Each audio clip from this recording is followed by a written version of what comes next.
Hello, can you get the sound now? Yeah, I can hear if you Yeah, can I hear think me. I can hear you now. Okay, all right, better. Okay. I was introducing you to the show. Yeah, this is Mr. Akitunde from the Scath group, and he will be doing justice to this very topic, venture insights. And I'll leave the floor for Mr. Akitunde to briefly introduce himself to us. Yeah. So thank you once again for having me on the show. My name is Oluwajimi Aliu Akitunde. I'm the Scath Group, TSE for short, which is a hybrid venture capital firm which focuses on emerging and underrepresented regions. Our current focus is northern, with a primary focus on northern Nigeria currently.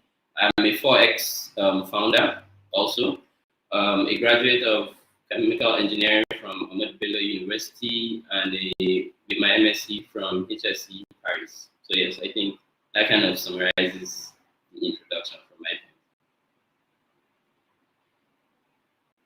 All right, thank you very much, Mr. Akitunde. Very glad to have you on board. So Thank you. I want you to feel relaxed. It's our time, and we're going to make every time of it count. So Okay.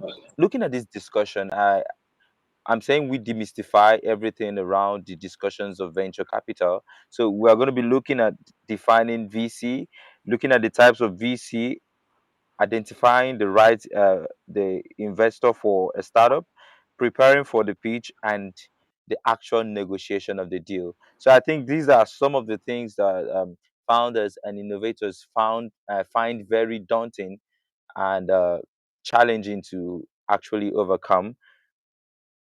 So to many, it feels so complicated navigating the world of venture capital, especially to emerging startups. So that is why in this startup, we're going to share those knowledge and insights that are tailored to these startups, offering them a comprehensive education on the intricacies of venture capital, and also empowering them to confidently onboard the right investors for their startup. So we'll just go into the question rounds, Mr. Akitunde. So first of all, uh, for how long have you been into venture capital? Okay. So we'll say 3 years as a firm. Okay, all right. Thank you very much. So 3 years as a firm, I believe that's enough experience to actually add more insight to what we're discussing here today. So in your 3 years as a firm, I believe you also have your personal experience in years added to that. So can you break down the fundamentals of venture capital?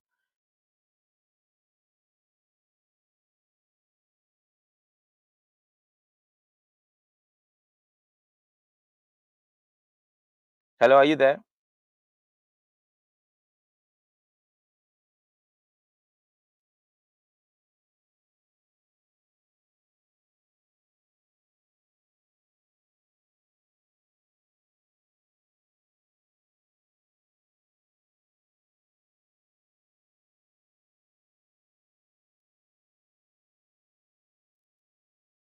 Hello, I think we lost Mr. Akitunde for a while.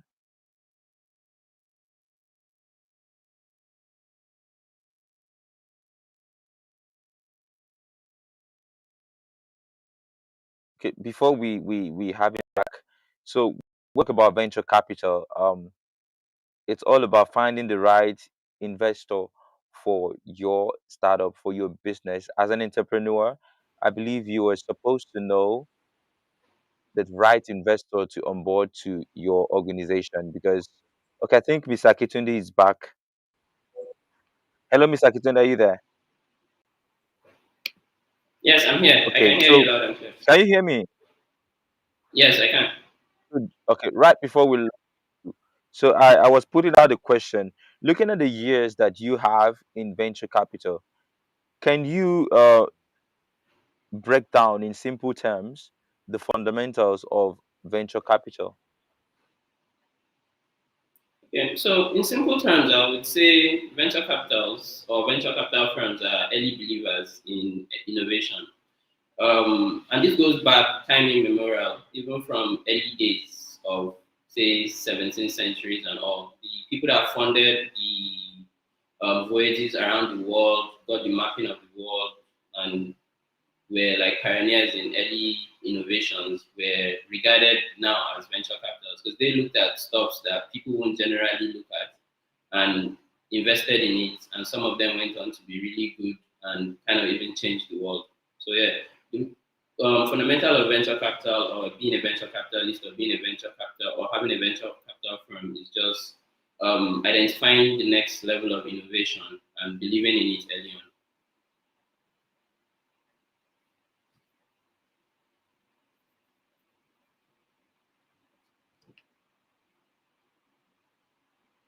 Hello?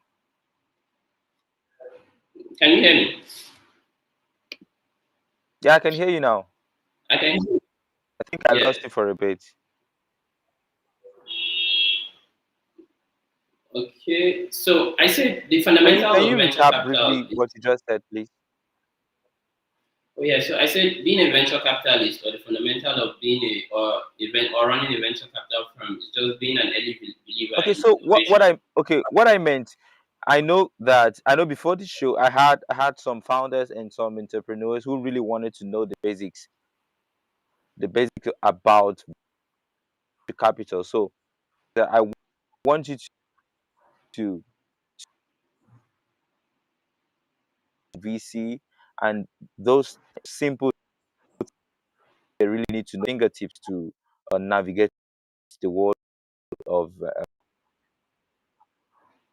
Okay. Like, so from a founder perspective or from a startup perspective, what you need to know about VCs or venture capitals are these are people that would most likely come on board as your early investor or later investor, depending on what stages they play at. They are people that will work with you in order to try and see that your startup grows.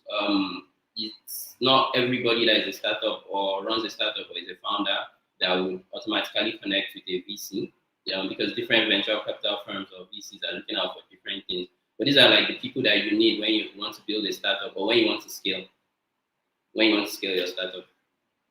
They would deploy capital, they would give you access to market and also speed to market in some cases and even help you with your follow-on rounds.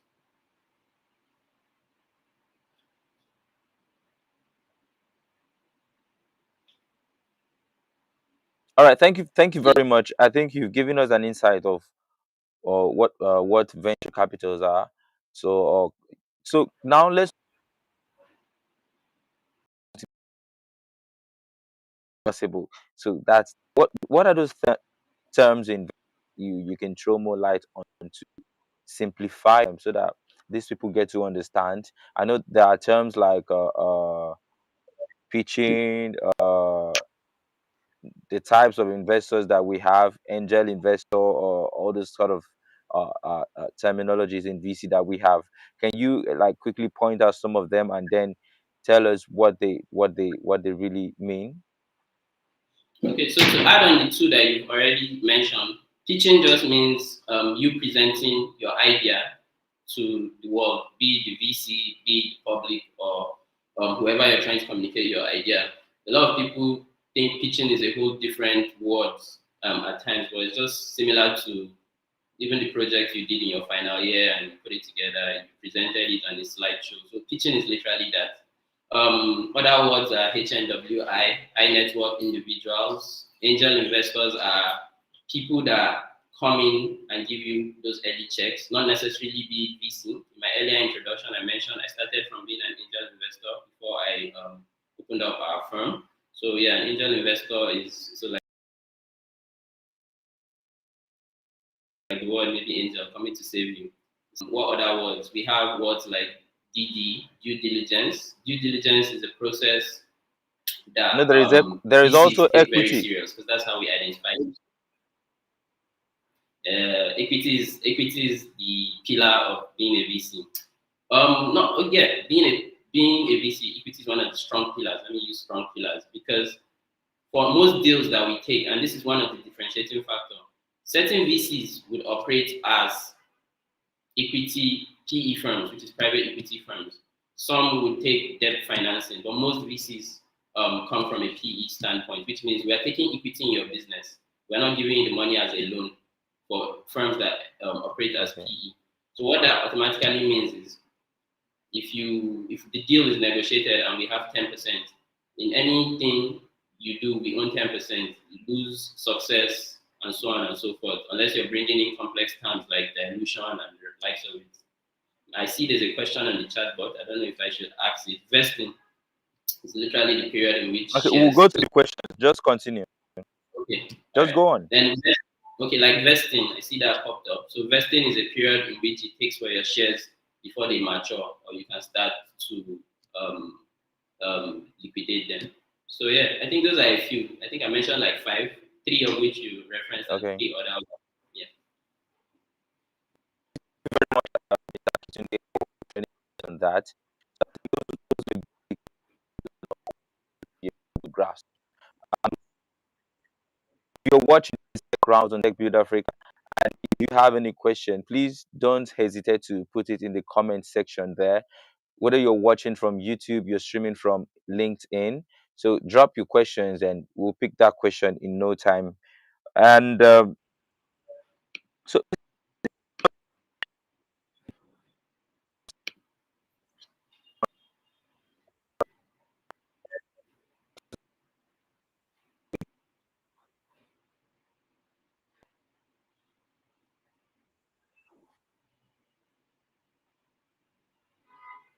hello?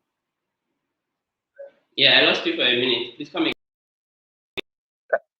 Hello, can you hear me? again. Yeah, I can hear you now. I hardly hear. Hello, Miss Akitunde. I can hear you. I can hear you. I can hear you. I can hear you. Okay. So I was saying, in all of this, what are the key considerations for startup that are seeking funding, and how do they ensure that the investor they go after align with their whole vision? Okay. So I think first of all is knowing when to raise, knowing if you need to raise and how much you need to raise, and then also looking out for firms that would work with you hand on hand. So the first one being knowing how much to raise is how much do you actually need at the moment for whatever next level you're trying to get to, be it scaling. The next thing is knowing the firms that you want to work with. So there are different investors out there. Some of them, once they write the checks, they are gone. Some of them would work hand in hand with you, try to get you speed to market, connect to different deals and the likes of that. So I feel like it's just identifying what exactly you need as a startup in terms of how much do you need, what resources do you need from these firms that you're reaching out to, and pretty much from there you just go from there.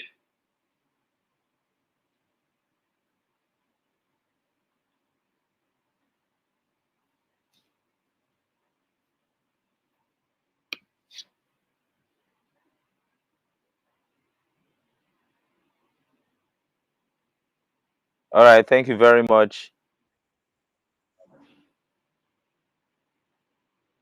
You're welcome.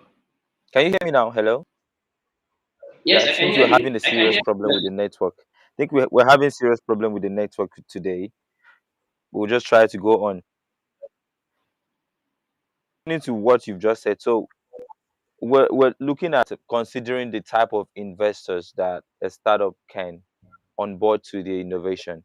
So let's say I am a startup founder and I'm looking to bring in an investor in my early stage.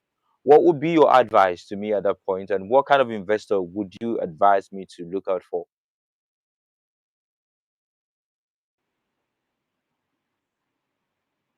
Earlier stages, sometimes I don't really advise you go for VC funding from the earlier stage. It will be more Okay, advisable you go with an angel or family and friends at those early okay, stages while you're still building your MVP or testing out your product. So you start to gain traction and you can know your numbers. Then at that, maybe when you're going for your seed round. So we funding there's pre-seed, there's seed, there's different seed, and the series is A to A upwards. So at pre-seed, which is the earliest stages, I feel like family and friends or an angel investor would help. And if you can even possibly bootstrap your fund at that point, you should just bootstrap it. And then once you started gaining traction, then you can now see investments and the likes and whatnot. There are also a couple good accelerators out there that also give funding that don't necessarily go Okay. for equity and the likes of it. So at early stage, you Okay. should know I your see that product you because also fall into the school of thoughts, into the school of thought when you're starting off newly or as a startup, you shouldn't be looking at VCs. Maybe you should be looking at business angel investors and maybe just bootstrap till you're ready for VCs. yeah, If I get you right. yeah, yes. Okay. All right. Thank you very much. So the next one now is, so what are some common challenges startup face in securing funding?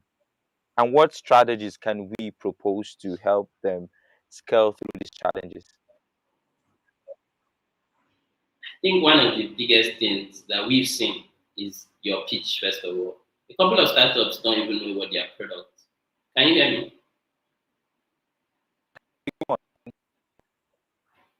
Okay.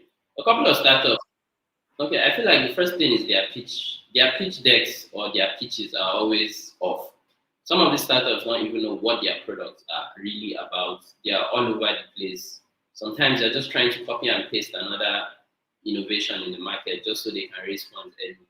And like I mentioned earlier on, I don't know if the network was clear earlier. I said VCs go way back, even down to the early times of the expedition to map out the world, the Da Vinci innovations. These were the Medicis were people that were giving their funds to these innovators to go on and build some of the things that came on to later change the world. So a VC firm is not most likely going to give you money if you're doing the same thing as every other person, and there's no extra level of innovation to it or that makes you stand out. So knowing your product, what makes your product different, what's the innovative part of your product, and then clearly communicate it. Some people will give you pitch decks that are 20-page, 30-page long, and it doesn't even spell out what you're actually building. So I think those are like the earlier, I think the first things I can point out as one of the challenges that startups always encounter when they are trying to raise money from VC firms. The communicating your idea and having an extra level of innovation in your idea, some of the things that leads to you not getting picked.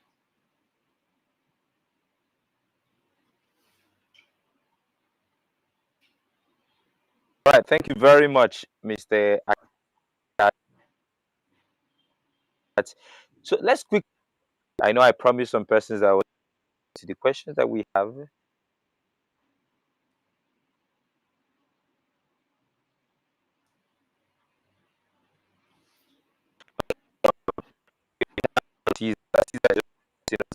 I see that and this person is that Boga.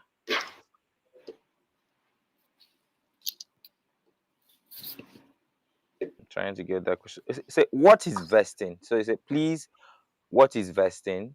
And that's the question from Boga Kaka. And then we have the same person. How do you decide which startup to provide funding for, and what factors determine how much equity you take? Okay, did you get the questions, Mr. Bakitunde? Yes, I did. I got the question. So I think the first one I've already answered it when we were talking about some terminology. So vesting is just a period in which it takes for your shares to most likely become accessible within your firm. So this is very key to VC firms. Usually, when they invest in a startup, they would put clauses on their term sheet that says, okay, for the founders or co-founders, your shares will have to vest for a period, just so that they see the work done by those founders before they start looking at maybe selling off their shares. So I think that's literally what vesting is, like keeping something for a period of time. I think the second question was how do you decide which startups to provide funding and what factors determine how much equity you take. So I think this is The second part, which is how much equity you take, is peculiar to every VC firm. In every VC firm thesis, there's a range that they put. So they would have ranges of, okay, this is what I'm taking for this amount. For us as a firm, we have an average of 7.5%. So we would most likely fall within that bracket. So say 10 to 15 or an average of 7.5. So every firm um, varies. But I don't think there are VC firms that most likely come up and take more than 30%. I feel like anything above 30%. Which factors, how do you decide which startups you provide funding for? This is also peculiar to VCs. There are VCs that are sector agnostic. Okay, I think this is a term that I should have mentioned also. And there are VCs that are sector focused.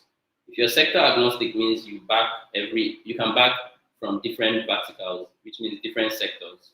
And if you're sector focused means you're looking out for a certain sector. So some VCs will say they only invest in clean tech, health tech, prop tech, fintech, and then there are VCs that invest across the board.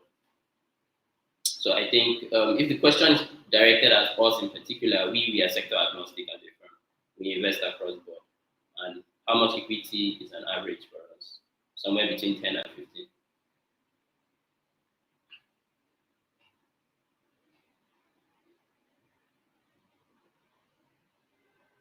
Okay, thank you very much, Mr. Akitunde, for Lighten, answering those questions. Okay, I think we have another question here.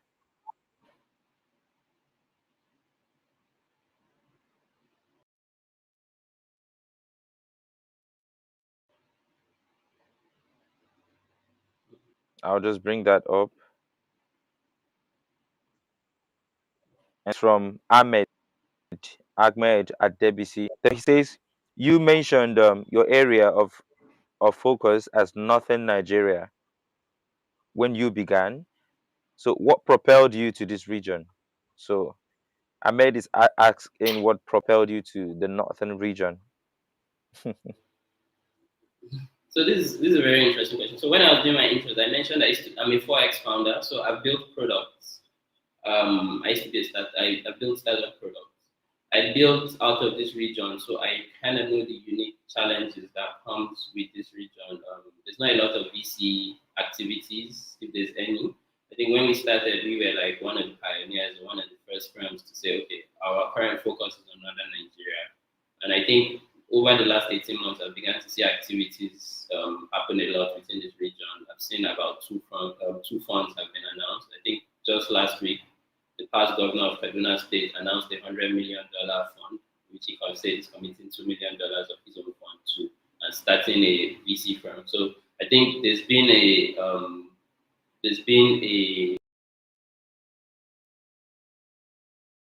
what would I call it? There's been other regions are also building innovative things. So and also to add, we do emerging and underrepresented regions. So it's not just peculiar to northern Nigeria. It could be southeast, north, and southwest, wherever.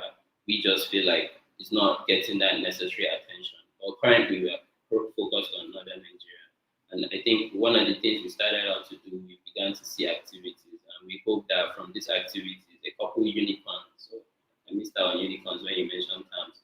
A couple unicorns are able to emerge and people build impactful products and startups that also helps the lives of the citizens in that region, in Nigeria, and globally.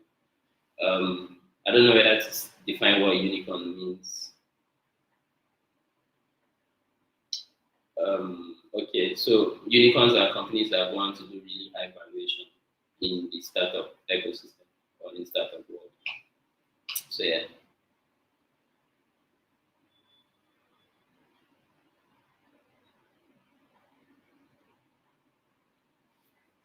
I don't know if you can hear me clearly.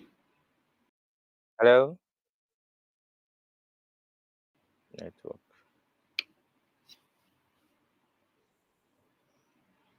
Yeah, I can hear you.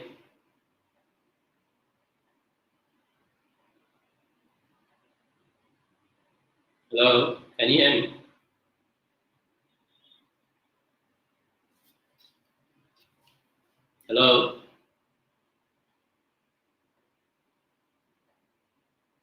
Hello.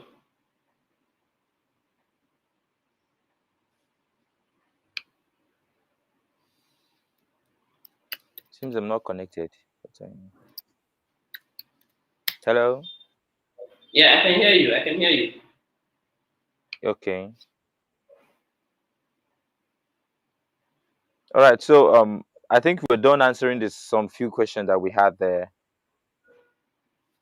You were done with the questions, right? Yes, yes, I'm done with those questions. Okay, I think we can just go ahead. All right, thank you very much. So in case anyone has any further questions, you can drop that question, and as we go on, we would always review and put them up to the screen. Okay.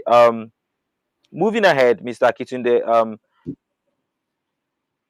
can you offer more practical insights for perfecting startup pitches? I know you've mentioned that one of the key challenges that these founders and entrepreneurs have is having a good pitch, making a good pitch, preparing a good pitch deck, okay, because you are supposed to present something to people that need to buy into your idea. So I mean, you're supposed to have something good, you're supposed to tell a story. So one of the things I tell my founding friends are like, you should make it a pitch, make your pitch a story. So I think one of the best kind of pitches that you would ever listen to is a pitch that is written in a storytelling form. So now, can you practically tell us how founders, entrepreneurs can come up with the best pitches for their investors? Okay. So I think we had an intern just recently, and one of the things she learned from her time with us was drawing up comprehensive decks or reviewing what we need to see in decks. So I think one of the keywords is simplicity. Keep it simple, keep it straight to the. As a VC, I Okay. can see through most of the elaborate words that you are trying to maybe sugarcoat or whatever. VCs already know a whole lot of this stuff. So first of all, just what's your product about? We want to see your competition because we want to know what's different from your product and other competitions. We want to know the market size. We want to know the addressable market. We want to know the serviceable market because with that we can forecast what the tractions would look like. So I think aside the story that you're telling in a in a simplified form, we want to see what those numbers should look like. Then we want to see the technology aspect behind your product or whatever you're building. So I think those are like the basics for VCs because when we look at decks, we have like four things we go to. What's it about? What's the story? Is there a market? What did the numbers end up? And then we also want to see your team. Seeing your, how well you deliver on what you're saying you are about to build or you're building. Yeah.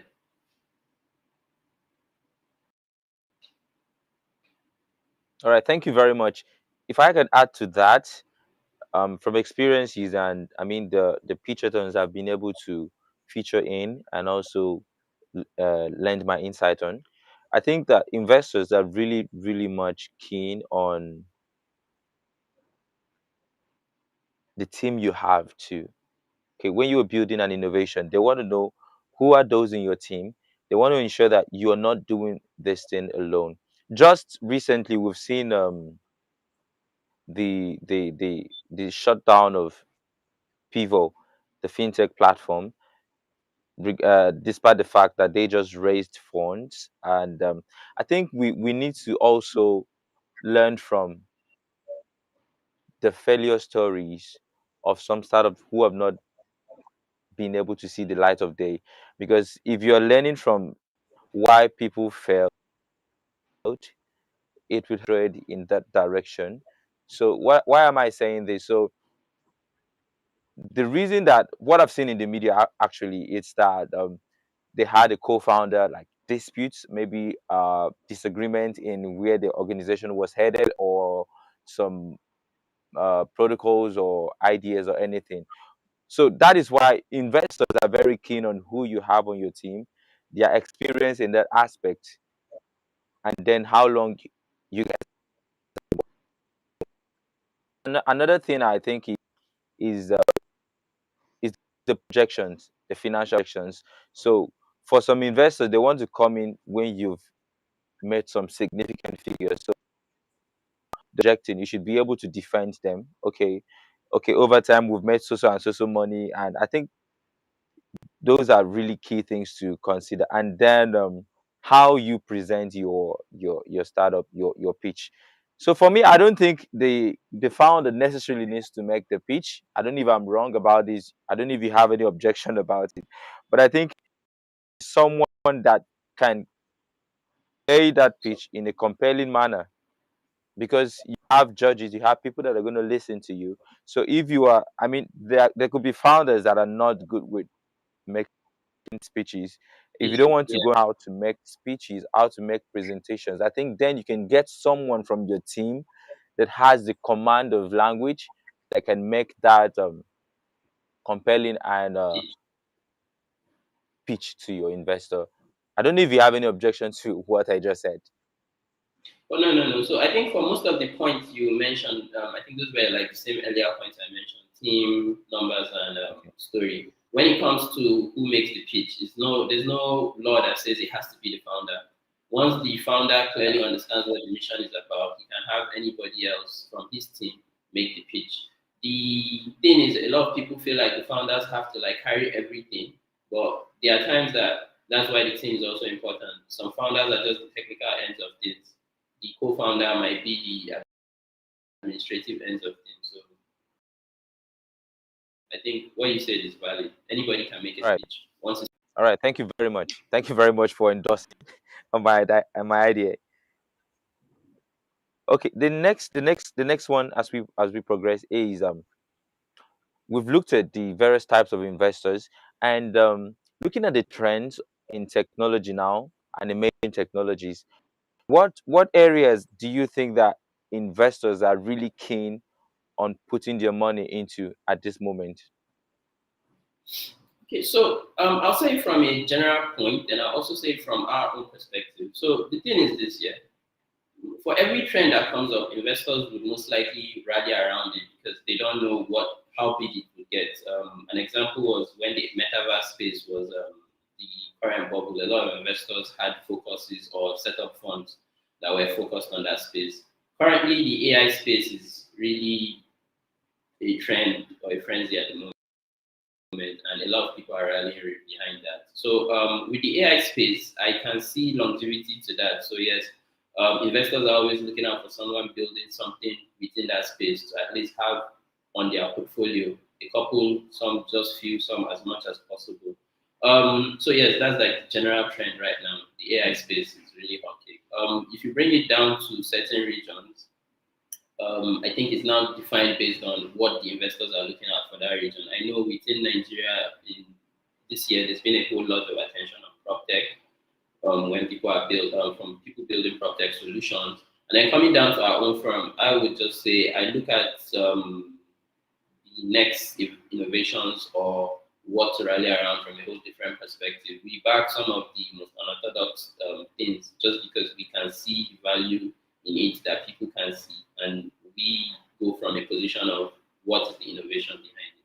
So yes, we are also looking at AI, the AI space, but we also look beyond the current trends. We look at spaces like esports. I don't know a lot of VCs that have an esports startup under their portfolio. We look at other sectors. So yes, let's just give an example of how sector agnostic we are.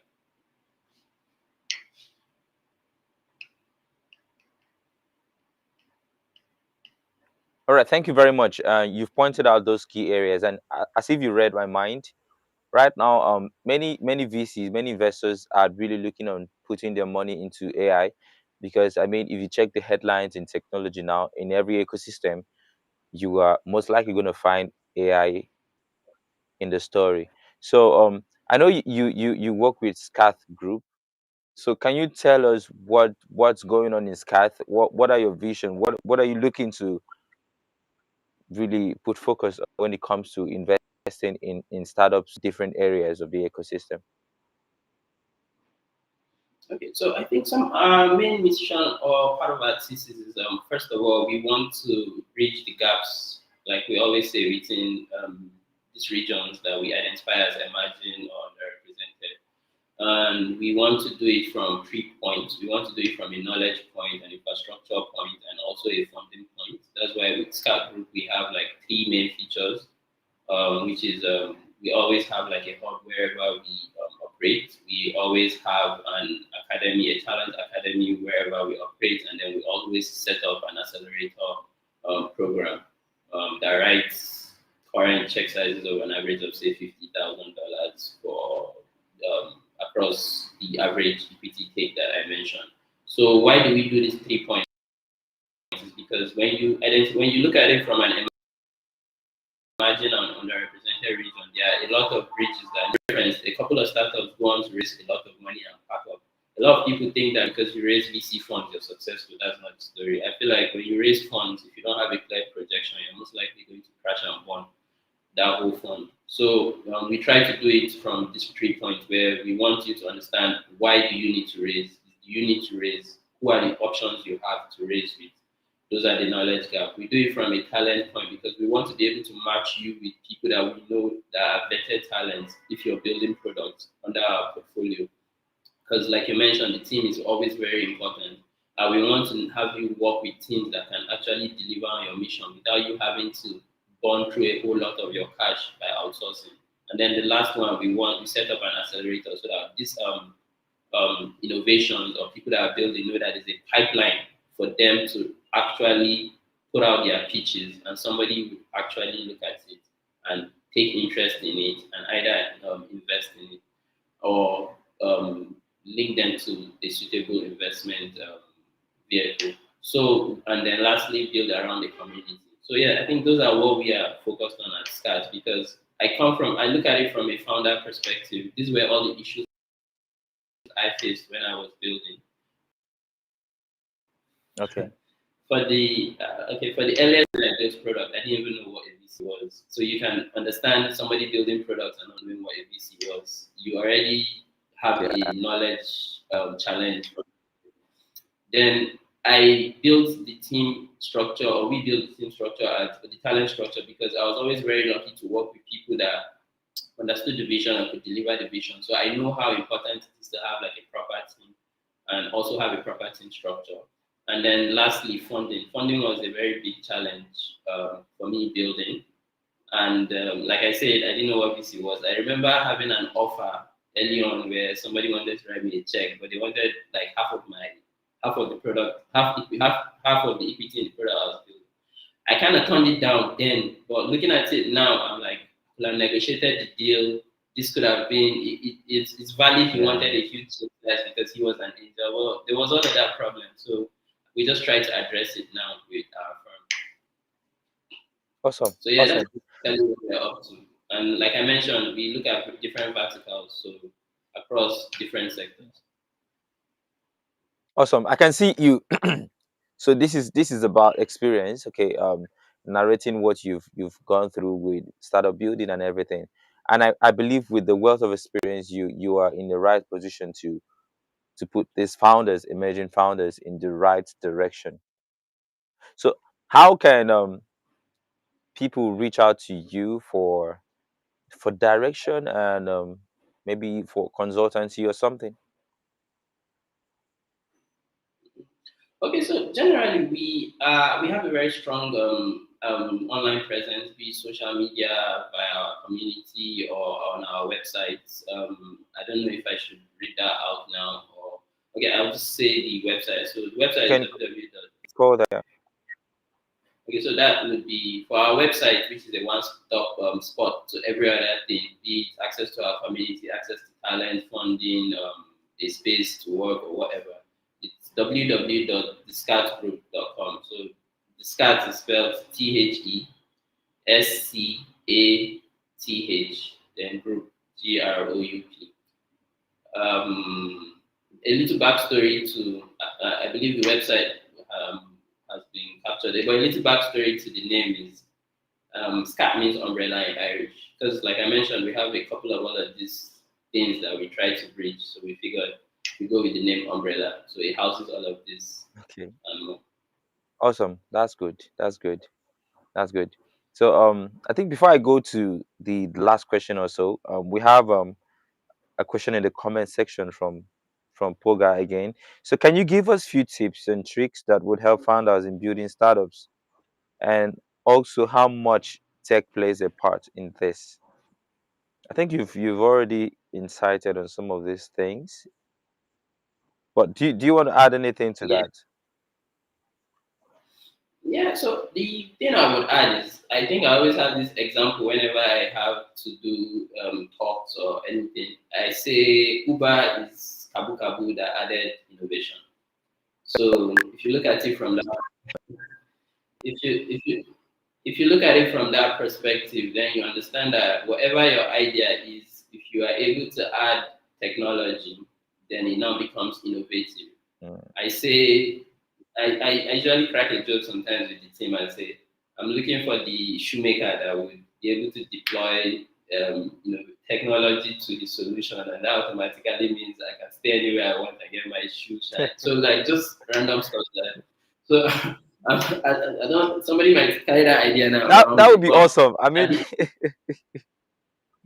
yeah, the end goal of it is that people are so focused on sometimes building certain kind of products that they miss the products that actually have a large market sometimes that they can't just clearly see. But the key thing is you always need to add tech.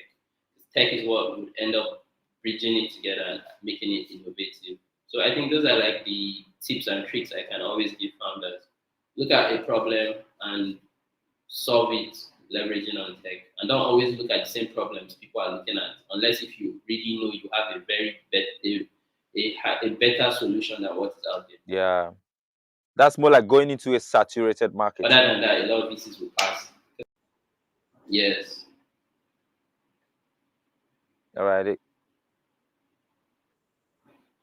you very much for throwing insight. Kitunde, you are in the venture capital ecosystem. So, what is the future of venture capital?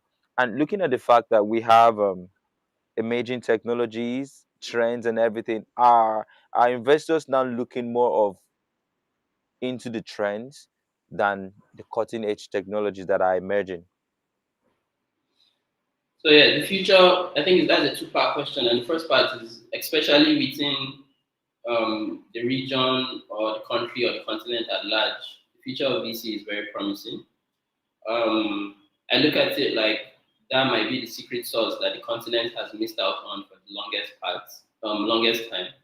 Because when you look at the history of VC and you look at a lot of structures in the world or things in the world, you see that there's VC integrated in a lot of it. I can give you an example.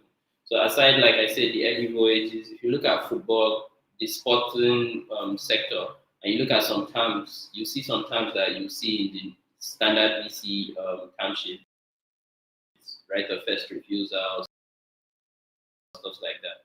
If you look at the creative industry, also VC industry is something that leveraging on it from a continental point or from a country point of view is something that you can build on, and it will be very impactful to the subsequent generations to come out of. And then when it comes to the second part of the question, so the future is very bright. That's just what I'm trying to say. And I think one of the key things is people are beginning to get awareness on that fact. Like I mentioned, even in this region, new funds are springing up, past politicians setting up VC firms, individuals coming together to do this because they understand that, okay, you could have been the person to invest as a VC in Dangote at an early stage. That would have been good numbers. Or be the person to have invested in some of these top corporations at early stages. And if you can have that kind of vehicle set up, then you now get to see a whole lot of benefits to the country at large. And then the last one being trends is I feel like this now is peculiar to the firm. Some firms would most likely ride the wagon and go with the trend because it might be a safe bet, or even go with the same deals that other successful firms have gone with. Um, but I feel like one of the key successes that a VC firm can have is also being able to identify new markets or new innovations early on. Because then the MYC, which means multiple uninvested capital from that, would be really really good towards their fund. So yeah, following the trend isn't bad, but at the same time, do not be solely focused on following the trend because there might be other innovations out there that you're missing out on.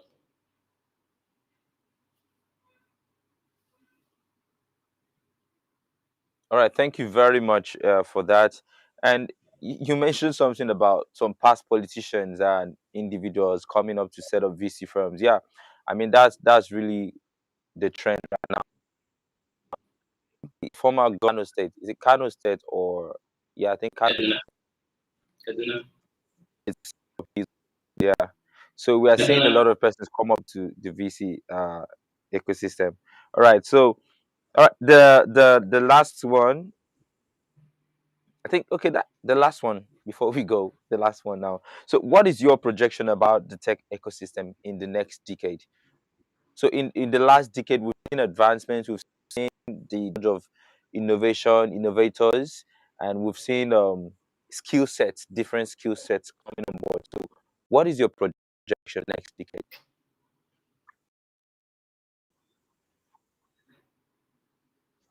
Just quickly to correct, so yes, I think politician. I don't know if Kano State is also setting up their own fund, but I think it was the Kaduna State past politician, past governor in person of El Rufai that set up his that just announced his fund. Yeah, Like El I said, I don't Rufai, know if that's the Kano name. is Yeah, also El Rufai. Yeah, thank you. that's Kaduna State governor. You said so now to the main question. You said what is the future of technology in the next 10 years? So if you look at it from a looking at it from with data, the growth in technology is really exponential and it grows exponentially significantly as we progress. So whatever it took us, you can look at it from this point, and even with the firms, it took Facebook, I think, about a year to get their first 1 million um, users. It took ChatGPT, I think, 2 days. It took ChatGPT 2 days. So as the technology evolves or as time goes on, the possibility for technology is limitless. We are seeing stuff that we figured would not happen in our lifetime already happening when it comes to AI, ML, and the likes of it. So I feel like it's going to be really fast paced. So everybody within the space would need to ensure they are able to keep up and also add their own inputs as best as possible without just following the copy and paste model. All right, thank you very much. I think that's you've said it all. You've said it all. And so far that has been the question rounds, and we're moving to the last segment, and this part is all about you, Mr. Akitunde.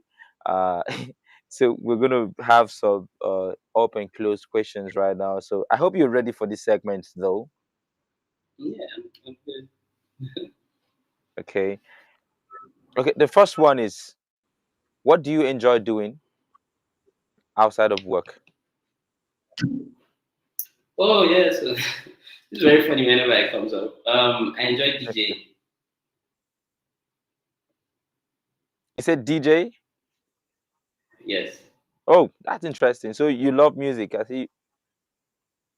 yes.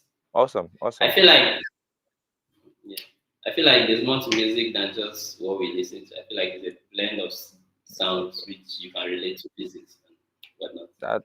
That's cool. And then the next one would be your favorite sport. Which is it?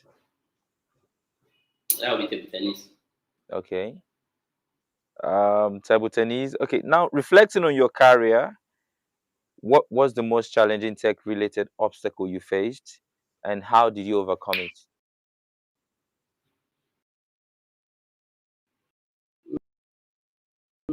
Go from points with this, able to mention it because of certain ideas. But one of it would be building products that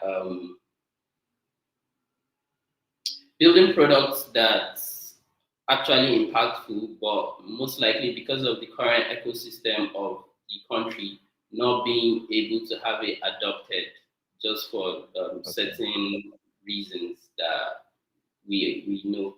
But I think a highlight from that would be from the fact that after it was built, even though it had to be shut down, it was part of a spark that led to the solution being rolled out nationwide, or for the Okay. regions that had that service. So that would be one.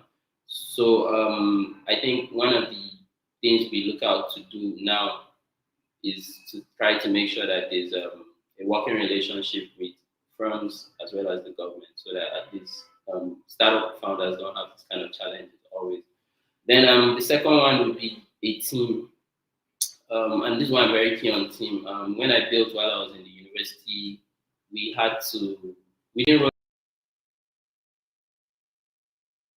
roll up the startup, but co-founders, which were my friends then, because it wasn't structured. We just said, "Oh, let's do this." We started doing it, and when it came to time to structure it from an equity and a capital point of view, there were a whole lot of issues that kind of led to things falling sideways for a brief period. But we are cool now and all of that. So yeah, I think those are like two Yeah. of the challenges that I would bring up. Okay. And I believe you've learned a lot from those experiences. Yeah, we did. So we tried to always make sure that if you're building in your term sheets, I think we had one recently with our accelerator phase where the founders listed didn't match when they came to do a certain interview, and we had to address it because we were already like, this is already a red flag for us. All So right. yeah. All right. So on to the next one.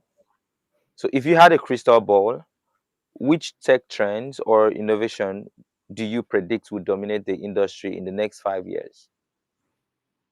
I think AI is already dominating, so that one is already Okay. checked. But AI will definitely check. I think you So you mentioned think it will five. continue? The AI domination will continue. The AI possibility is limitless. That's just the truth of the matter. Everybody building something right now. But that's just how it's Yeah. like what will I put? It's batteries that power anything we use. So it's going to be a part of everything for the longest time to come. The second one would be esports. I feel like it's gaining a whole lot of momentum, and people are now investing in it from a VC point. Um, the industry, okay, let's say Nigeria, prop tech is also a good one. Insurance tech is also something, and then edu tech. So I think those are the five mood boards for us. Anything in AI, sports, insurance tech, edu tech, and prop tech. All right. Thank you. And on to the next one. Yeah, we're speaking about how AI is being at the top front of innovations, and then everyone is having AI integrations into their systems. So, what would you rather have a personal assistant like a human being, or an AI assistant with perfect organizational skills? So we had this conversation on one of our podcasts with the team the other day, and it was very tricky. So the thing is, I would have a personal assistant who is other than an AI. Deliver at least 80% of what I want in a very efficient manner. But you can't take out that human element. There are times where you need a second view on certain things just for it to be um, done properly. So yeah, I would say human assistant.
Okay, so yeah, like I said, AI over human interface as a personal assistant, but I would like for my human interface to be able to work with AI side by side so that they can be more efficient. So it goes up to 100%. So yeah, I think that I believe we've touched on. I think there's a All question right. that I'm seeing. How do All right. Can you hear me? Yeah, I Can can you hear hear you. me? Yeah, I'm very sorry. Yeah, Yeah, we I can had hear you. a Yes, I can technical hear you. difficulty. Yeah. So I think I'll just drop the remaining ones. Continental or Okay. traditional dishes, which one would you choose? Traditional dishes. Okay. I can You are make that African man. I can make continental. That's awesome. Um, And um,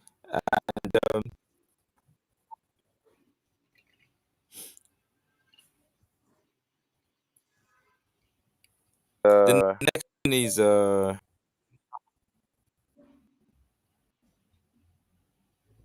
can you share can you um, a a tech tech related related? okay, Okay, I I think think you've you've done done this this already. already. You You combined combined that that question question with with your your personal personal experience, experience, so I so I wouldn't wouldn't go go back back to to that that one one again. again. So So the the last last one one would would be be working working remotely remotely or or physically. physically. Which Which one one would would you you prefer? prefer?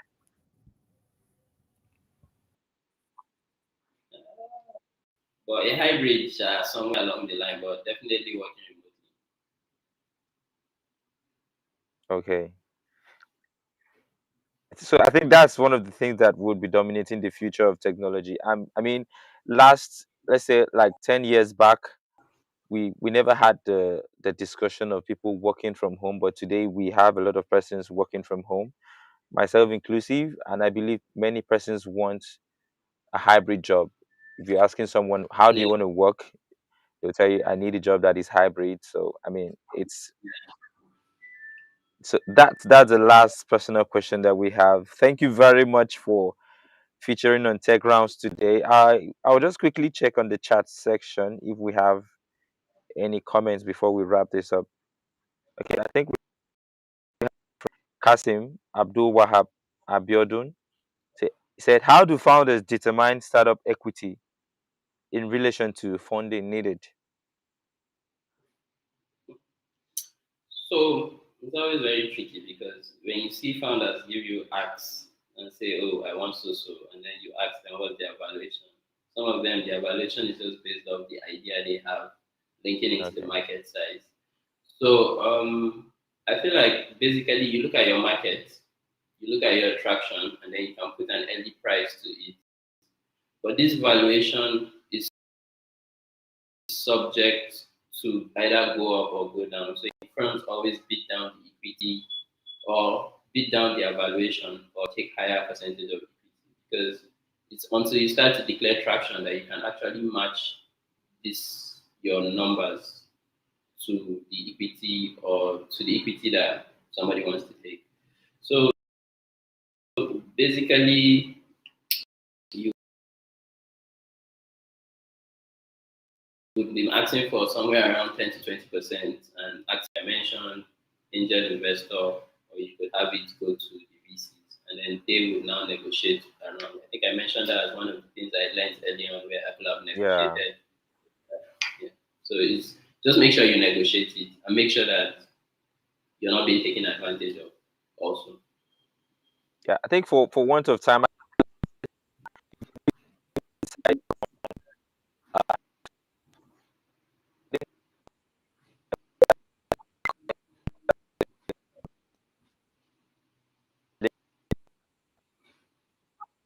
yes.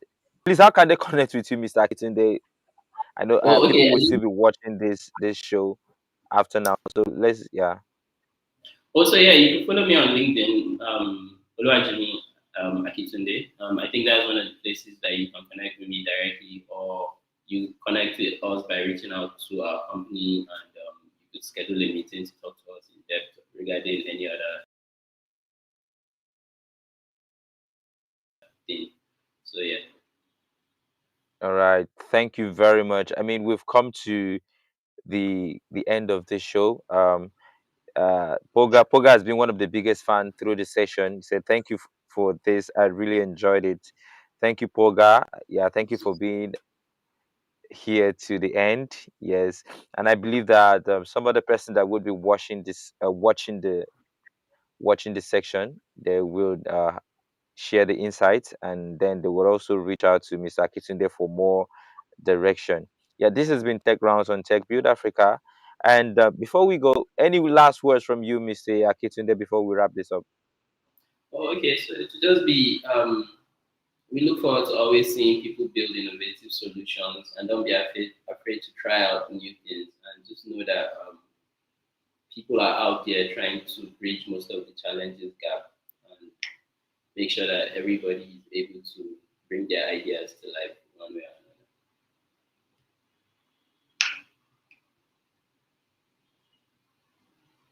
All right. Thank you very much. Thank you very much.